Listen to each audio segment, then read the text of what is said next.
was identified as mentally retarded, put back from the 5th grade into the 4th grade, and stayed in that category until I got out of high school. I don't have any college training, but I met a high school teacher who one day changed my life. I was waiting on another student, and when he came in, he said to me, "Young man, go to the board and write what I'm about to tell you." And I said, I can't do that, sir. He said, "Why not?" I said, "I'm not one of your students." He said, "It doesn't matter. Follow my directions now." I said, "I can't do that, sir." He said, "Why not?" I said, "Because I'm educable mentally retarded." And he came from behind his desk and he looked at me. He said, "Don't ever say that again. Someone's opinion of you does not have to become your reality." And as he talked, my heart began to beat fast. Tears began to run down my eyes, and I was in the back just listening to him, because the speech he was giving, that speech was for me. And he said, "Les Brown," he said, "if you want to do anything worthwhile in life, you've got to be hungry." I told Mr. Washington I wanted to become a disc jockey. And so I started working to develop myself. He said, "I want you to practice every day being a disc jockey." I said, "But I don't have any job now." He said, "It doesn't matter." He said that it's better to be prepared for an opportunity and not have one than to have an opportunity and not be prepared.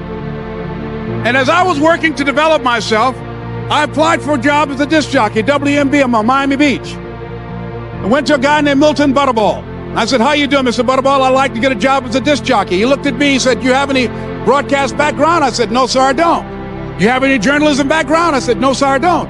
He said, "We don't have any jobs available." I said, "Yes, sir." I went back to Mr. Washington and I told him. He said, "Don't take it personally." He said, "Most people are so negative, they will have to say no 7 times before they say yes." He said, "Go back again." So I went back again. I said, "How you doing, Mr. Butterball? My name is Les Brown." He said, "I know what your name is. What do you want?" I said, "I'd like to know whether or not you have any jobs as a disc jockey, sir." He said, "Didn't I just tell you yesterday we didn't have any jobs?" I said, "Yes, sir, but I don't know whether or not somebody got laid off or somebody was fired, sir."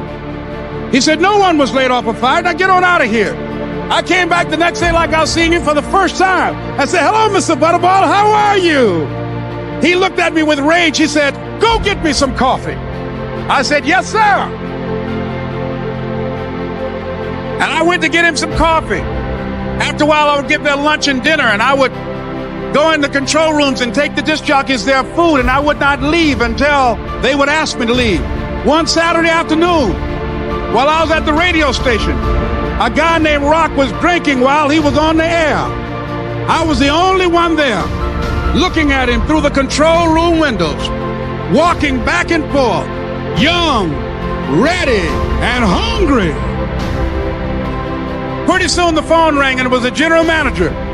And I answered the phone. I said, "Hello?" He said, "Les, this is Mr. Klein." I said, "I know." He said, "Rock can't finish his program." I said, "I know." He said, "Would you call one of the other DJs in?" I said, "Yes, sir." I hung the phone up. I said, "Now he must think I'm crazy." I called my mom and my girlfriend, Cassandra. I said, "Y'all turn up the radio and come out on the front porch. I'm about to come on the air." I waited for about 20 minutes, and I called him back. I said, "Mr. Klein, I can't find nobody." He said, "Young boy, do you know how to work the controls?" I said, "Yes, sir." He said, "Go in there and don't say nothing here." I said, "Yes, sir." I couldn't wait to get behind those controls. I put on an old Stevie Wonder record called Fingertips.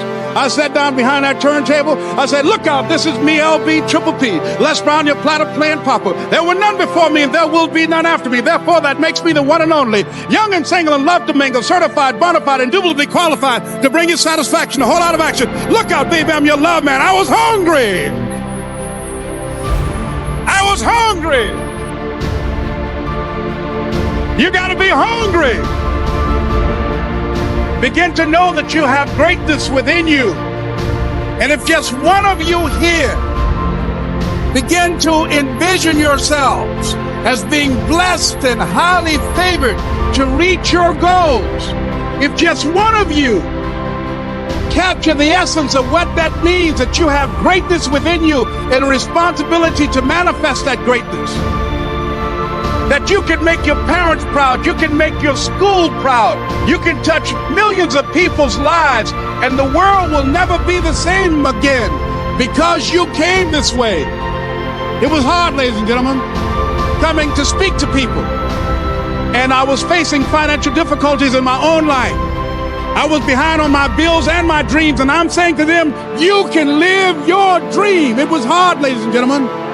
It was very difficult to pick myself up each day believing that I could do it. There were times that I doubted myself.